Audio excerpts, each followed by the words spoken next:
amphibious battalion in Okwama community in Delta State, President Bola Tinubu on Sunday vowed that the perpetrators of the dastardly act will not go unpunished. In a statement he personally signed and released to journalists, the president described as cowardly the unprovoked attack which led to the death of a commanding officer, 2 majors, 1 captain, 12 soldiers, and 1 civilian.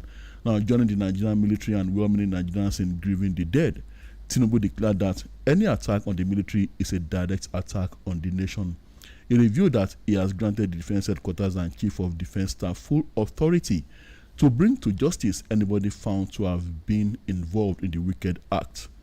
Tinubu's statement reads, on Saturday morning, the Nigerian people and I woke up to the dreadful news of the unprovoked killing of our brave military personnel during a rescue mission to Okwama community, Ugede South local government area of Delta State. Killing of soldiers in Delta bring culprits to justice. The Tinubu directs Chief of Defense Staff, and the Okwama people are saying that we didn't kill soldiers. And mixed reaction as soldiers allegedly burned down houses in community. Troops are said to have taken over the community as demolition of houses continue. Talk about stepping on the cobra's tail and its consequences. But my worry and concern is that going by reports coming from that community, it seems the entire community is paying for the sin of killing those soldiers, and perhaps not exactly the direct perpetrators of the act. I think it could have been or might have been much better if local intelligence gathering had been adopted for the purpose of launching a manhunt for the thugs and miscreants who killed those soldiers. People of the community could offer useful information provided their cooperation with the authorities in that regard would be kept confidential. And then, of course, they would also be made to know that there are consequences for deliberately refusing to cooperate with the authorities. But now, while we also grieve for those soldiers, those gallant men who have had to pay the supreme price in service to the nation, it seems the military is adopting the same old ways. When these things happen, they simply descend on the community where those people are believed to have hailed from. And like I said, the entire community has to pay the price. Lives would be destroyed. Ways of living, means of living will be brought to a halt. And the entire way of life of that community, yes, and it is our desire that the actual perpetrators be brought to book. But then, my personal view here, you don't cut the nose to spite the face. And then, this also brings to mind for me, with this I also remember the situation in northern Nigeria. If this kind of spontaneous and immediate reaction from the government regarding the need to bring perpetrators of evil to book had also been adopted in northern Nigeria, maybe banditry, terrorism and kidnapping would have reduced considerably in that area. We have a situation where soldiers are killed like chickens by bandits and terrorists who even have the effrontery to actually also talk to the media, to actually boast about their exploits. And nothing happens. Some of them even take chieftaincy titles. They've established small fiefdoms in those areas where they collect taxes from people. Farmers have to pay to go to their farms. And when they harvest their crops, they have to pay a certain amount. And over there, we have soldiers being ambushed. We have the movement of soldiers being leaked to these people. And soldiers are killed in their hundreds, especially under the last administration. And nothing really happens by way of reaction from the authorities. Now it's in Delta, and you can see the immediate reaction here that and an entire community has been besieged. Well, the lives of every single Nigerian, the life of every single soldier who has taken up the challenge of serving this nation is very, very important. And in any area of the country where a soldier in the service of the nation has been deliberately mowed down by the enemies of this nation, I think there should be immediate reaction to bring the perpetrators to justice. Well, thank you, Tola. I really appreciate that aspect that you tried to emphasize, the sanctity of the human lives and the sacrifices that the members or officers of the Nigerian armed forces have been able to put for this nation to continue to exist. And the travails, the trauma, what they are faced with on a daily basis, and the fact that they appears to be so stretched, overstretched, when you look at the level of insecurity in this country.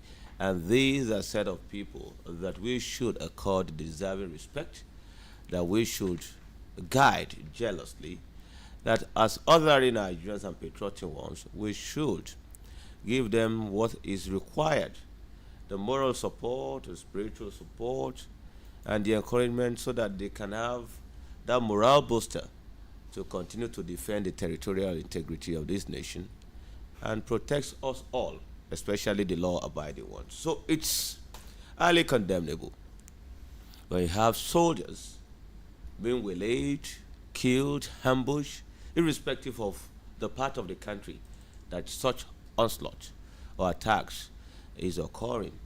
It's something that we should collectively condemn, and that you have also raised this morning. It is worrisome, highly worrisome, that men of the armed forces have been attacked in this manner.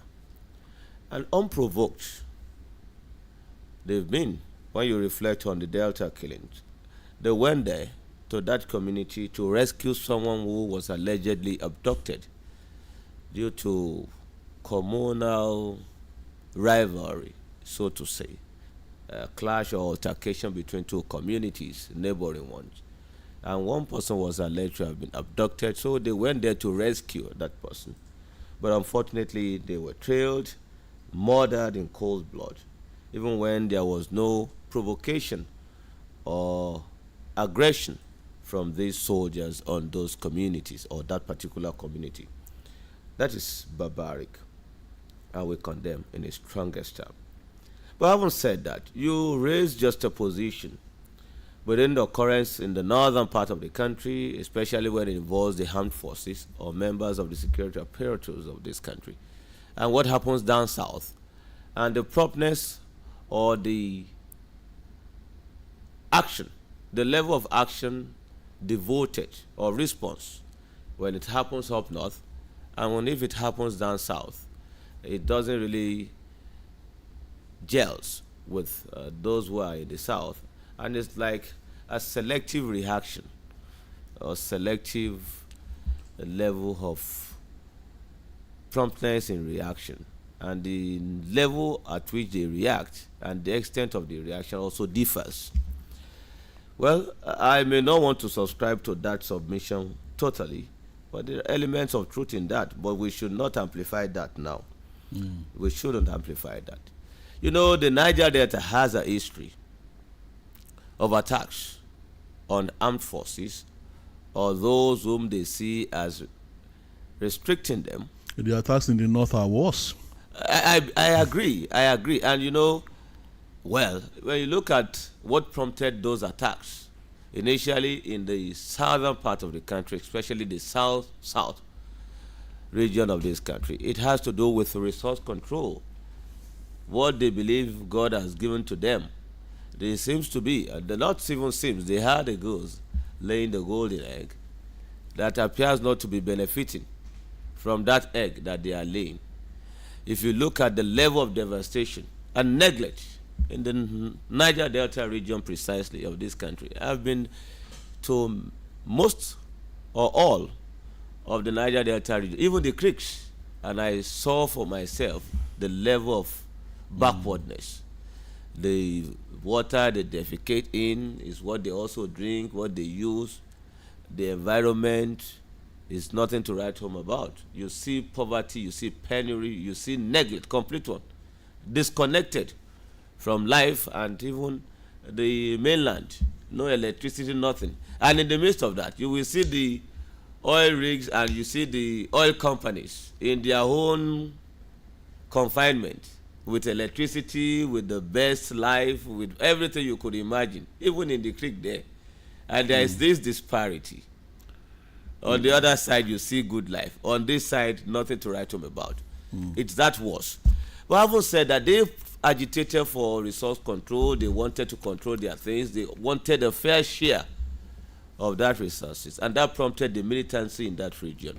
And they were so untamed that they attacked the men in khaki and any security man in sight, and even the oil facilities. Well, Seun, mind you, Seun, the soldiers themselves have not been exactly very innocent of massacres, unprovoked massacres in the Niger Delta, especially when protecting the petroleum multinationals in that region. Well, I'm not justifying the killing of those soldiers. I condemn it in its totality.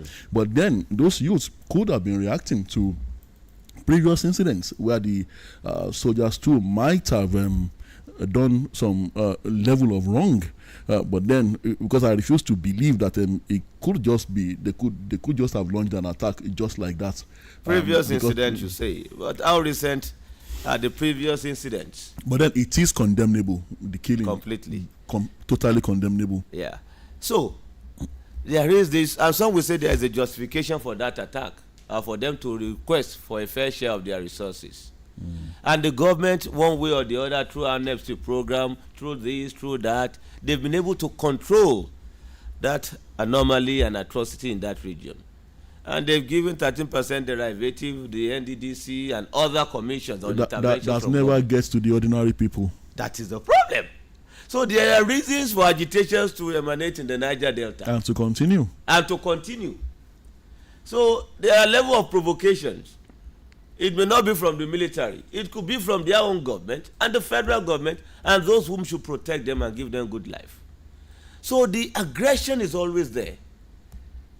That sense or psyche of being neglected is always there. They feel like the rejected stone. And if you read them in a little way, they could go berserk. And that's the problem we have in that region. So it's like a relative peace, a fragile one that we have there. And that's why the amnesty program is still ongoing. Maybe that will be on for eternity or as long as Nigeria continues to exist. Just to ensure that peace prevails. But despite that, a situation whereby this is not the very first time such incident would occur. You talk of OD community and the aftermath of the attack on the soldiers in OD. Zakibiam. You talk of Zakibiam. You talk of one or two other places. Patani. And these are in the Niger Delta region, except for Zakibiam that's in I think in the North Central. Look at the one that occurred in Plateau too, and Benue. Look at the one that occurred in our neighboring state, not too distant ago. A soldier was killed, the rifle taken. And the mentality, perhaps, I don't know how professional it is. On the side of the soldiers, they are training by virtue of their training, by virtue of whatever, and their idiosyncrasies. That the entire community must pay. It's uncalled for. If you attack them deliberately, innocently, when there is any attack, the next thing they resort to is to raise down communities, is to terminate anything that is in sight. And possibly they never find the actual perpetrators. They are not even looking for the actual perpetrators. It's like tẹ́lẹ́ṣẹ̀ bá ń jìyà tólódodo bá ń jìyà ẹlẹ́ṣẹ̀ àpòpọ̀ ló máa jẹ́ anybody anyhow they just destroy, waste, maim, and in the process also loot. Is that the best form of reaction? Maybe they want to send a signal against future occurrences. What signal are you sending? Send a signal to other communities. What community? What signal? You cannot send that same signal to Boko Haram. You cannot send that same signal to the bandits. Exactly the point. You cannot send those kind of signals to those who are threatening the peace, territorial integrity of this nation. Those who have transborder transaction of illicit one. And those who bring ammunition to this country at will without being checked. It's uncalled for. We are not saying you should not go after the perpetrators. But must you raise the community? Must you destroy the entire life and sources of livelihood in those areas? In the name of seeking for justice? Is that a commensurate attack? No. And we shall not continue like that. It's uncalled for. We are not under a dictatorship or military regime. Even under the military regime, there should be caution. Go after the perpetrators, not the innocent ones. Please, we understand your plight and your loss, but you should not also take laws into your hands by ensuring that excesses prevails. No, it's uncalled for. That's not the kind of reaction we want from you as gallant men of the Nigerian army. Let's have this commercial break and we'll be back. Hello, property owners in Oyo State. Have you heard about OYPRS app? You need it. Download OYPRS app right away. It simply means Oyo State Property Reference System. OYPRS app helps you to retrieve your property identification number on the go. This means you will be able to pay your land use charges and other property related bills seamlessly. Go to Play Store or Apple Store on your mobile device. Download and install OYPRS app. Sign up with your preferred email, phone number, and password. Please turn on your location for easy access. After that, log in with your email and password and follow the easy process. With this, you will be able to get your property details without any difficulty. It's a smart property identification service brought to you by Ministry of Lands, Housing and Urban Development, Oyo State. For more information, log on to www.oyprs.ng or call 0700 696 52637. Ìyálọ́jà kí ló dé tójú yín kọ́rẹ́ lọ́wọ́ báyìí. Baba landlord, ìyá Tọ́pẹ́ ni mò ń dúró fún o. A ní láti tètè padà sí ilé ìwòsàn alábọ́dé. Fún kí ni? Baba landlord, Tọ́pẹ́ làrùn diphtheria kọlù o. Ṣé ẹ̀ ń gba abẹ́rẹ́ àjẹsára fún ni? Ẹ̀yin náà mọ̀ bí nǹkan ṣe máa ń rí nígbà míì baba landlord. Tọ́pẹ́ ò gba abẹ́rẹ́ àjẹsára kankan láti ìgbà tí wọ́n ti bí o. Lóòótọ́, ìyálọ́jà, ṣé bọ́ọ̀dẹ̀ lẹ pera yín? Ṣé ẹ kì í bá ìyá Tọ́pẹ́ sọ̀rọ̀ nípa abẹ́rẹ́ àjẹsára ni? Ibí yìí náà ló wà nígbà tí àbúrò mi Bíọ́lá bímọ tó sì gbé ọmọ rẹ̀ lọ sí ilé ìwòsàn láti gba abẹ́rẹ́ àjẹsára gẹ́gẹ́ bí a ṣe là kalẹ̀ fún un. Bíọ́lá náà tún gbà pẹ̀lú. Ìyá Tọ́pẹ́, ọ̀rọ̀ ìlera ọmọ là ń sọ yìí o. Tí a bá gba abẹ́rẹ́ àjẹsára yìí fún wọn gẹ́gẹ́ bí wọ́n ṣe là kalẹ̀, bí ìgbà tí à ń fi ẹ̀mí wọn wéwu ni. Ṣé ẹ̀ ní tẹ̀lé ẹni tó mọ̀nà ni? Tí ọmọ rẹ ò bá gba àwọn abẹ́rẹ́ àjẹsára kan, tètè mú lọ sí ilé ètò ìlera kó lè gbà á. Kí àwọn òbí náà kúkú lo àyè náà láti gba abẹ́rẹ́ àjẹsára COVID-19 pé 7722 fún àlàyé pípé.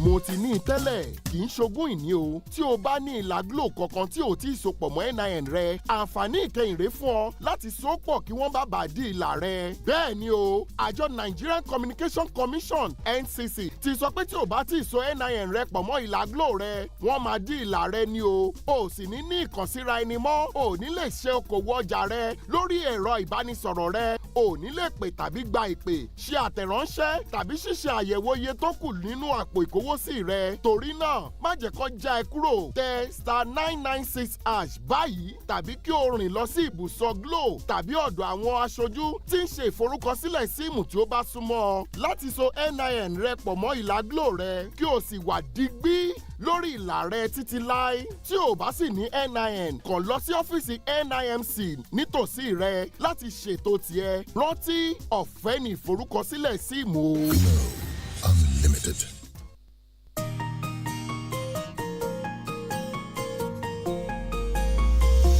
Conversation.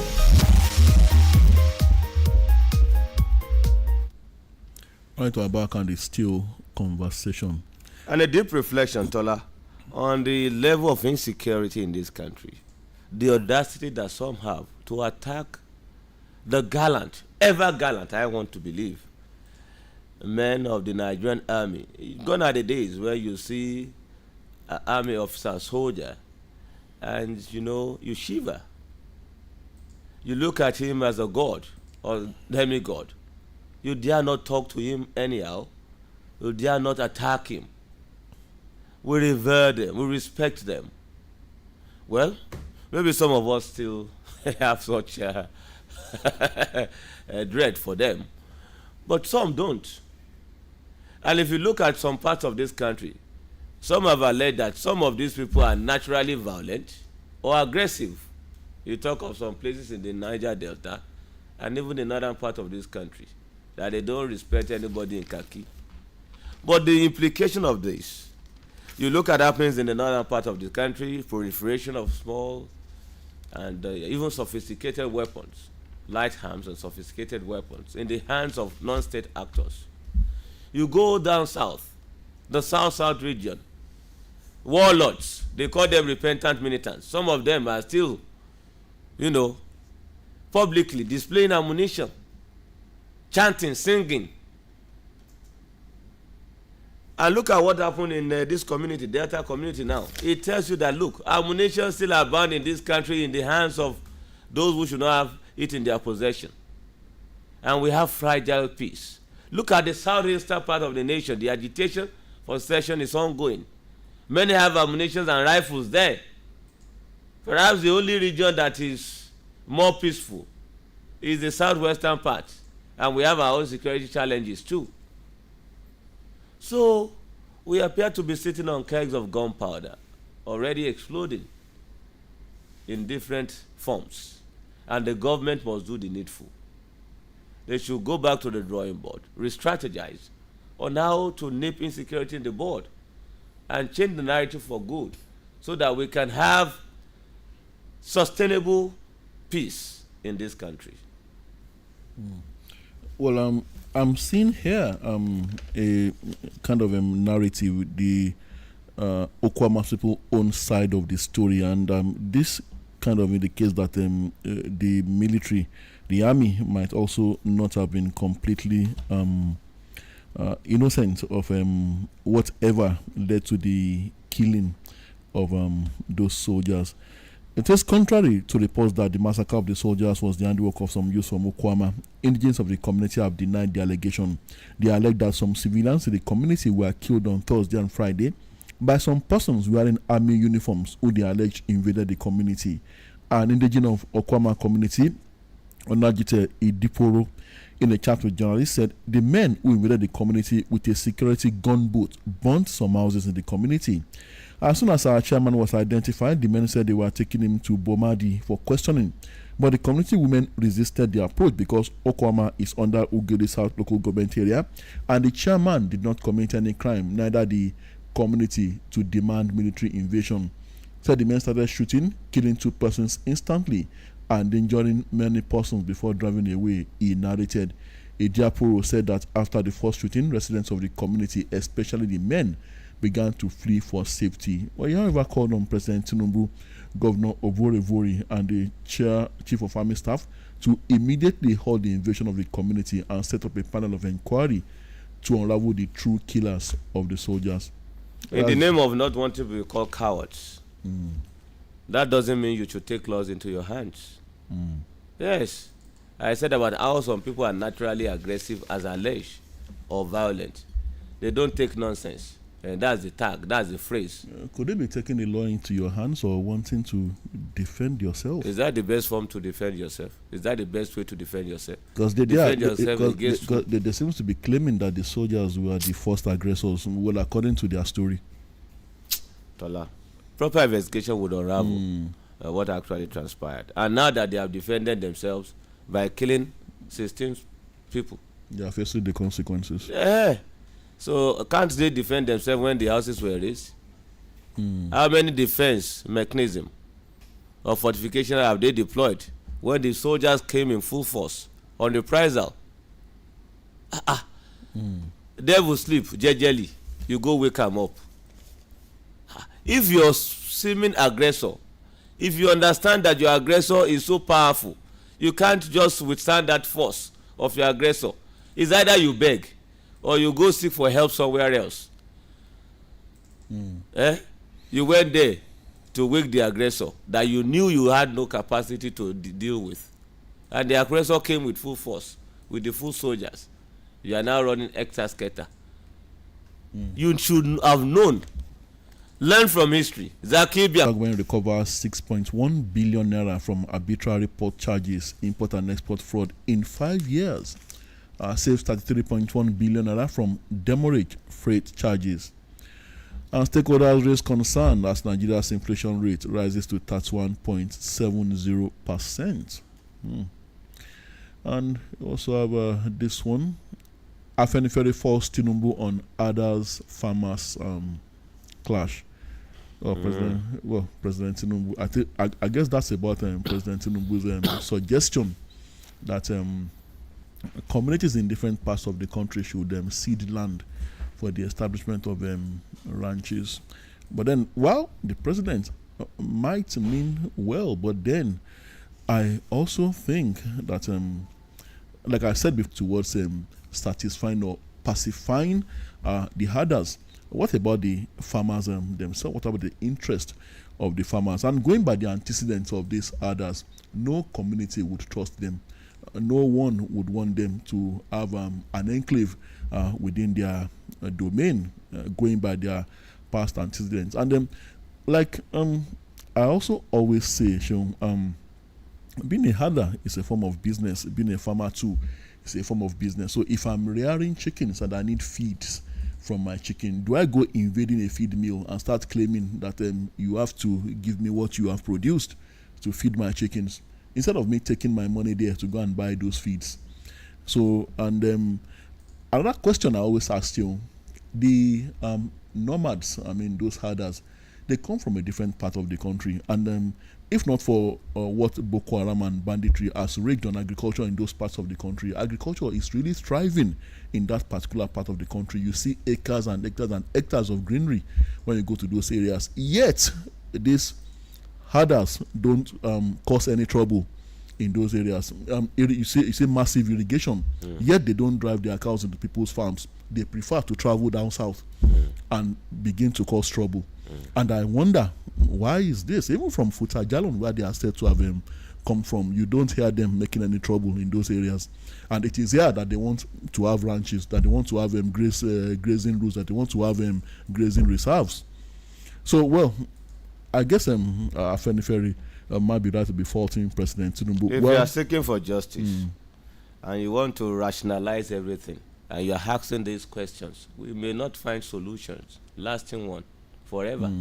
And the onslaught, the atrocities, the attacks on villages, innocent people, and farmlands would continue.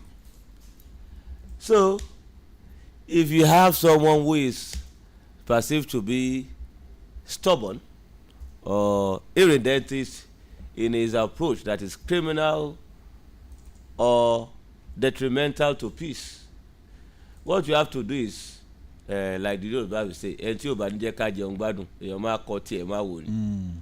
let's just sacrifice certain things for them for peace to reign. Oh, really? Yes. So that we can also have peace. Why? The suspicions are there. I know. They come from a particular region, Seun. Why are the people in that region not making those sacrifices for them? Some are already making. What I say not to understand. They are not staying there, Seun. They seem to love this part of the country. No, they migrate. At some point, when you have the dry season, they move up north. You have the vegetables and remnants, what they could use to feed their animals. But they don't cost, when they move up north, they don't cost trouble. No, that's not even the, what do you call it? That's not the period where you farm. You understand? A dry season, not when you farm. In fact, the cattle dung and the animals are used to even prepare the grounds for the rainy season. So you use the animals up north. Traditionally, that's what they do. So you move them up north, they attach the whatever equipment on them, and they help in preparing the ground, the soil, for the next plantation or planting season. So, and they have the dry feeds to feed on up north. So when it's up north, and start claiming they have a and right that appears to be right the to tradition or the convention or their belief system. You cannot, if you look at it critically, their own brothers are the ones doing the cultivation up north. Maybe the senior brother is a farmer, the other one is a cattle rearer, the younger one. So you don't destroy the source of livelihood of your brother. You see yourself as one and the same. Oh, so they can think that deep, Seun. So you can go elsewhere, down south, and destroy the sources of livelihood of your perceived enemy or neighbor. And they kill you when you resist. Because you are a perceived enemy. But by virtue of the constitution that we subscribe to, there's freedom of movement And as a Nigerian, you are free to reside anywhere in this country. So we may not be able to stop their migration down south. To reside peacefully. Yes. You know, when they move, you don't know if they are coming to live peacefully or not. And you see them in the truckload sometimes. They are packed like sardines. And they come down south for different menial jobs and other things. And some will migrate with their cattle too, along the bush path, forest, down south. So they have this pattern. But we should not just be so concerned about the questions and justification, rationalizing, whatever. We want peace down south. And I think that if we want to be our brothers' keepers and we also want peace for ourselves, enough of this blame game, enough of the excuses that we can talk of education, qualitative Western education, Quranic education. Many of them don't have. They are nomads. Who has ruled this country for the better part of his existence? It's been their kinsmen. They are kinsmen. So we now have to pay for the silliness of their own kinsmen who have ruled this country for the better part of his existence. That's why I said they've been neglected. Their kinsmen neglected them. Their own people neglected them. So there is this collective neglect. We moved up. We've been progressively moving. We've been enhancing our own lives. But we left them in the bush, relating with the animals, now behaving like animals. They do not wish to leave the bush. We must force them to leave. If that is what will bring the solution. Because their idiosyncrasies, their belief system, and other things, and perception of others being their enemy, and the sanctity they give to the life of their cattle, the cow, than that of human. Others being their slaves, that's the way they think. They don't see you as an enemy, they see you as a slave. We must correct that. And how do we correct that? If it requires restricting them to a particular confinement, if it is ranches that will do the solution, let's have it. Control them, give them education there, let them have the necessary facilities, basic ones there. Government can have them in a particular place and control their activities. And you give them better life. And you make them reason like humans and not as animals that they've been thinking like before. Seun, from all you are saying, looks like you can sleep comfortably with a cobra in your roof. If you train the cobra. In your ceiling. If you train the cobra, you will be surprised at the level of changes that you see in the cobra. And you stop it from biting. The cobra may not bite again. Oh, until you take that is nature. Until you take the cobra back to the that bush. Is nature. Its nature is to bite. Let's train the cobra and let's see if there will be changes. And if any of the cobras that you bring in home doesn't change, yes, you have the stick within reach. The cobra cannot go. It cannot escape again because it's within your home. If the cobra dares bite, you know how to deal with the cobra. That's when you have them in a confinement. So that's better than allow them to attack and run into the bush. They escape, they attack innocent people, invade farmland, and they move. So let's think of that. Let's think out with that too. Maybe that will bring lasting solution. I know it's very difficult to do, but at least we are all humans, and we should see ourselves as brothers and sisters. One country, one Nigeria. Maybe change, and the expected result, positive one, would come that way. Let's give it a trial. Well, like Seun said, we believe in one Nigeria, and we are not profiling any ethnic nationality here, and that's why we didn't mention any specific ethnic nationality. We are not just that we need to work on weeding out the bad eggs who are the true enemies of this nation. Yes, I agree. PDP APC stalwarts move mega party. Oh, really? And Lagos to push for special status listing of LCDAs. And okay. Well, pardon my laughter. Special status. They were colony, Abi, during the British colonial masters administration, and before we got our independence. Okay, a British colony. Others are protectorates. Okay. Now that they are a state within the Federal Republic of Nigeria, LCDA special status, Lagos special status. Okay. They have their son in power now, but I know that is very, very difficult. What kind of special status are they looking for? And the local government administration, or the LCDAs that they've created, cannot I don't see that happening soonest. Cannot be ratified, cannot be given the legal and constitutional recognition from the federal. All the local governments in this country are stated in the constitution. Yes. If you go look at the constitution, you have all the local government, 774 now, or thereabout. You have all clearly written. So all these LCDAs are creations within states for effective administration. It's a wishful thinking to me, but they've really made wonders with the LCDA. Talk of Lagos, talk of Oyo, Osun, Ogun, and other states. It's a good one, just that it's not constitutionally recognized. And residents protest over houses marked for demolition on Ibadan Circular Road. Well, so residents it's of unavoidable. Over 1,000 houses. 1,000 houses. Over one. I hope that is not being exaggerated. 1,000 houses. If the numbers of casualties or structures to be demolished, you will do the evaluation and the worth of those structures. If they are worth more than the value of whatever road construction you want to put in place, maybe you have to change the design or change the route. Tola, that's the logical thing to do. Yes, we know some things must give way. Some structures, physical one must give way for development to occur. But you have law made for man and not the other way around.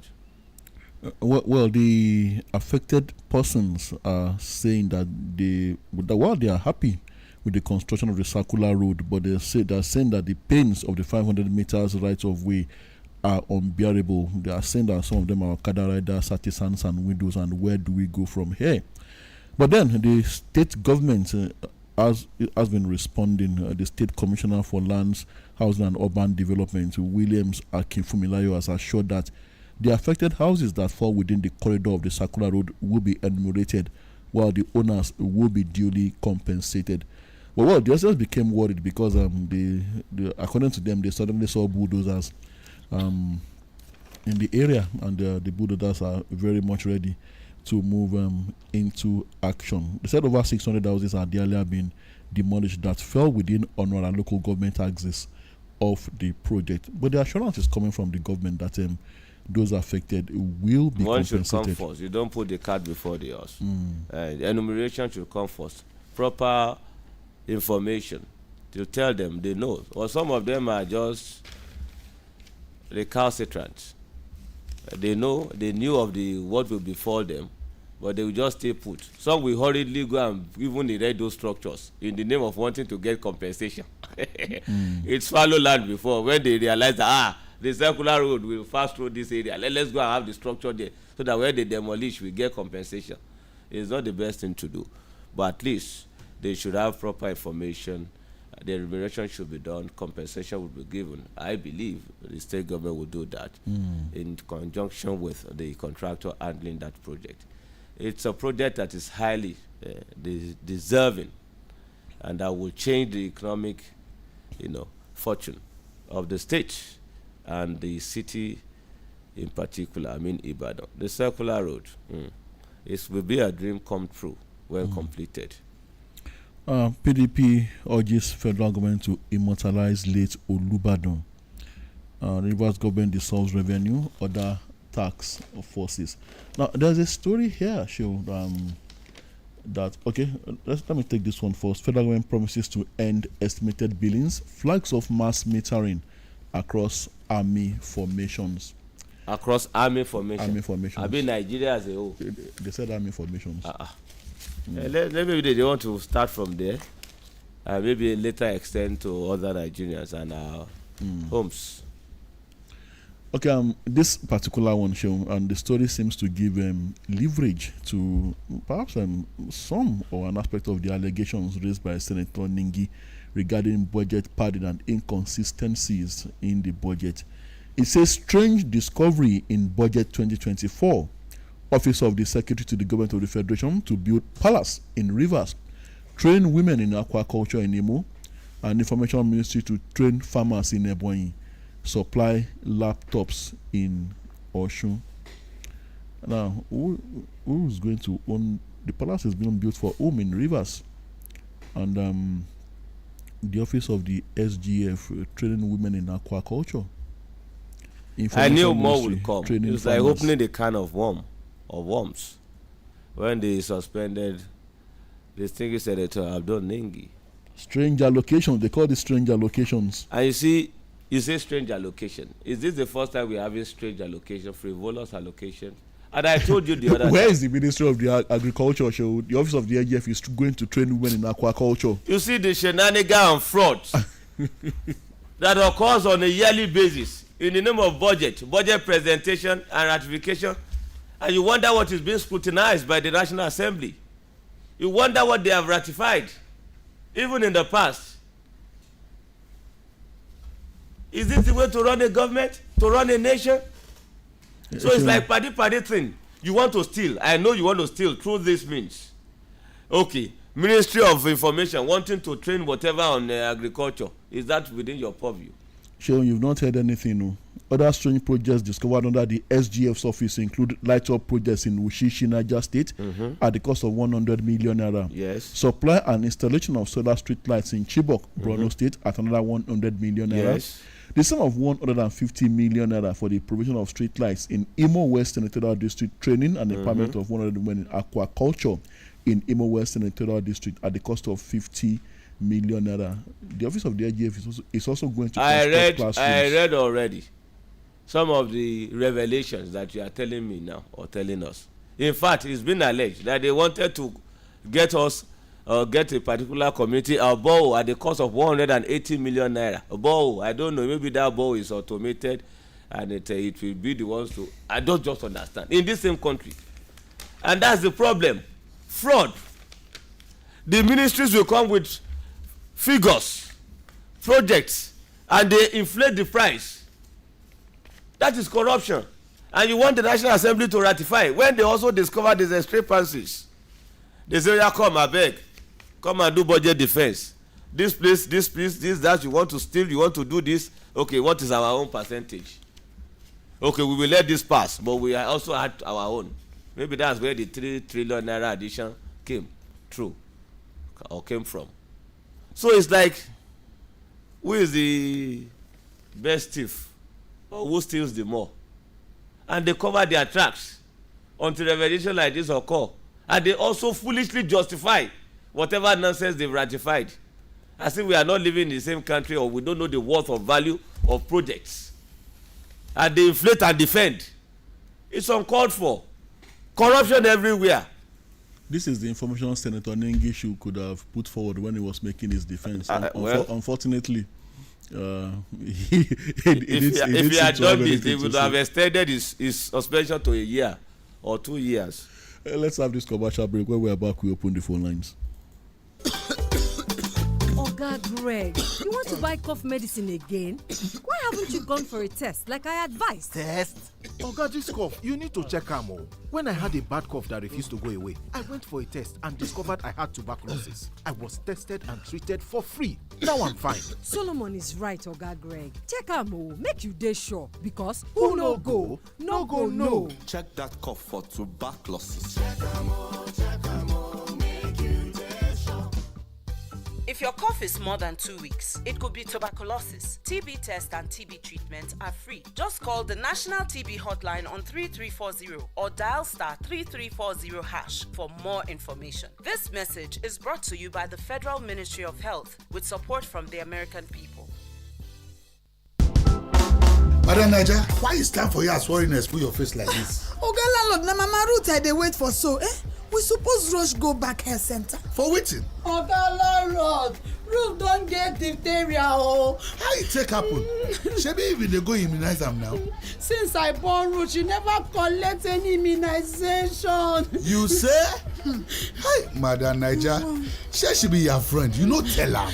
Shebi you dey here when my sister Joy born, and na every time im dey carry im pikin go collect immunization as e suppose, Joy follow collect im COVID vaccine that time. Ha, Mama Ruth, na the health of our pikin dem we dey talk for here so.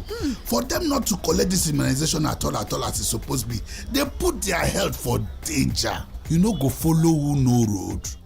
If your pikin dem miss to collect any immunization, carry dem go any health center to complete am. Make papa and mama dem use that chance collect dem COVID vaccine too. Call 7722 for more information.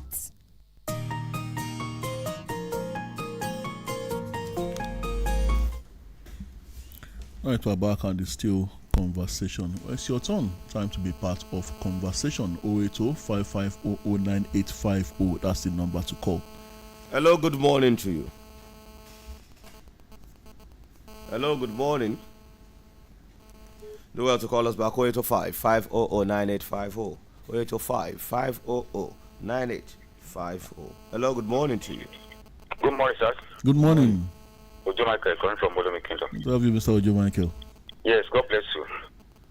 Yes, what I want to comment on is about the killing of soldiers in Okwama in Delta State. It is condemned in totality. But Mr. Tola, Mr. Seun, what do we expect the army to do, the soldiers to do? They will come back to attack. That is the normal thing. That is what they will do. But they won't even listen to anywhere to investigation, whatever. You know, they have threat, they have stepped cooperative.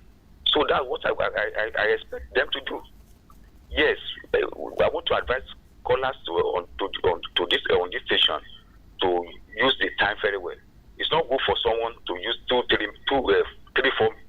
to 4 minutes for others to call. God bless you. Enjoy your day. Thank you. Thank we you. appreciate. God bless you. 0805-500-9850. Where you step the cobra tail, the cobra will fight back. Okay, that's what we are used to. Hello, good morning. Good morning to you. Good morning, sir. Good morning. Good morning to you, sir. Sir, what I want to comment on is on the issue in Delta State. What has just happened in Delta State. Okay. It's very, very bad. I don't know how to describe it. But what I expect the federal government to do is to come to their assistance by declaring state of emergency in that state. I don't know if I'm talking, if I'm speaking at all. Well, it's just a community that is affected, not the entire state. And they put all hands together with all the security apparatus and sort out what happens in the place. To kill one American soldier, in fact, is terrible. I don't know. My name is Agbola. I'm speaking from Ofiki. Okay, good to have you, Mr. Agbola. 0805-500-9850. 0805-500-9850. Hello, good morning. Good morning to you. Hello, good morning, Mr. Seun. Good morning. I'm Judy. I'm calling from Kolaba. What happened in Delta State? One thing is, it's just that in the country that we are in an underdeveloped country, that some people will kill people in uniform, and some people in uniform will now come, bring trailers, and kill the people in the village. It's not supposed to be done like that. In the advanced world, if you kill a policeman will arrest you. If you kill soldiers will come policemen will still come and arrest you. They will arrest the suspects in the village and put them on trials. Not that soldiers will now come in trailers and be killing everybody that is on site. So the federal government should take care of this. Then secondly, because there are some criminals there and those criminals need to be fished out and be tried. Now, on the issue of the bandit and those who are disturbing the peace of this country, the leadership of this country is not ready. If they are ready, this thing will be almost in 48 hours. So thank you. Oh, thank you. 0805-500-9850. Hello, good morning. Hello, good morning. 0805-500-9850. 0805-500-9850. Hello and good morning to you. Hello, good morning. Good morning. How are you, Mr. Mberen? About the contract word again. AGF, the work contract. Just like before AGF. They are controlling the same thing. And up to now, former agent Malami and Co. No go area. But for all the things we do to Nigeria, they keep quiet. And say one of the comments, Who said he's going to kick election? Is it a way to kick election? Dr. Mingi should be called back. Because I want to open their secret. Thank you very much. Thank you. Thank you. Well, Serap is also demanding that Senator Nenge should be reinstated and the case, the issues the raised should be referred to the EFCC and the ICPC. The EFCC should do the needful. Some of people under they are in the name of this, in the name of that. You want the you want the Rottweiler to bite its owner. And you know, do the needful. Hello, good morning. Hello, good morning. The way to call us back 0805 500 9850 0805 500 9850. And Mr.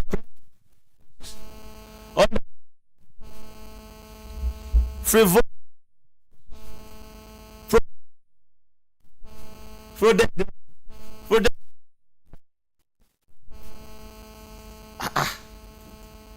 Just inflate the figure just for people to steal. Hello, good morning. Hello, good morning. Good morning, dear Monsura. Been a while. Yeah, Monsura calling from Risanero, Gumosho. Good to have you, man. God be with us, and God bless Nigeria. Amen. What I want to say to our leader, especially the one that who lost in Nigeria, when they enter their office, they say that they will be loyal to us and faithful to us. But now, they are not loyal to us and they are not faithful to us. For example, Senator Lingi wants to be faithful to us and loyal to us. And then they give him suspension. Is that to go to be all of us, we should fear on God on what we do on us, because we will be delivered in one day to God of Almighty Allah. God be with us in Nigeria. Amen. Amen. It's when government is trying to get something that you see times 3 or times 4 of the actual worth of that price. When it's for ordinary Nigerians that they can't even give to, they say there is no money. But when they have to do themselves, they allocate trillions and billions of naira. Hello. Hello, good morning. Good morning, Mr. Alabi. My name is Ekele Balabi from Alakashaba Road. Good to have you, sir. I just want to comment on the high cost of iron rod, which makes the engineer to be shifting to bamboo. I don't know how durable it is. When we are using iron rod, we know we used to experience building collapse. Now they want to change to bamboo. I hope you are not jumping into what will endanger the life of human being. That's my comment on that one. I'm not an engineer, but don't know how durable it is to be using bamboo. When you are using iron rod, you are experiencing a building collapse. What is going to happen when we are using bamboo? Secondly, on the $1 billion US dollar being held by federal government to develop agriculture and to settle the in IDP. And there's no impact in obtaining loans. But how are we sure that this money will get to the targeted beneficiary? That's my comment. Have a second day. Thank you. Yeah, thank Your you. concern is as rife as ours too. We are also bothered. Well, let's allow them to do their thing, and probably this time there will be a positive change. Corruption everywhere, and the government should watch it. Not that some of them have clean bill of health or good records before. They have their perception in the minds of the public. They should not add to that bad perception. Fight corruption, even from the government quarters. We have to go. Yes, we have to go, and we'll be back same time tomorrow morning, God willing. My name is Tola Teriba. I remain yours faithfully, Seun Oyelowo. Thanks for enjoying conversation with us. Up next is a sponsored program titled Imisi Owuro Ojo Aje.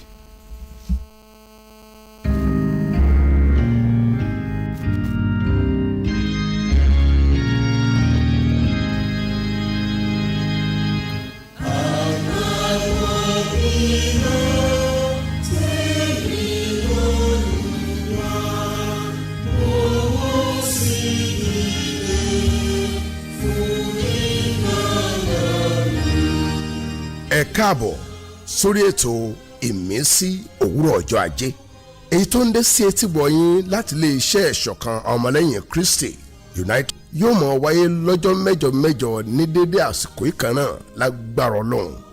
Ní báyìí a ó pe ìránṣẹ́ ọ̀rọ̀ náà ajínrere Gideon Olúṣèyí Adéyẹlé láti wá jíṣẹ́ tòní fún wa lórí ìmísí òwúrọ̀ ọjọ́ ajé.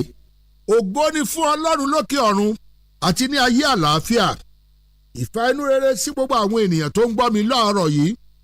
Ìmísí òwúrọ̀ ọjọ́ ajé tí òní ó ní amújáde látinú ìwé Dítarónómì orí ìkejì a ó jọ kà á láti ẹsẹ̀ ìkíní sí ẹsẹ̀ ìkẹta.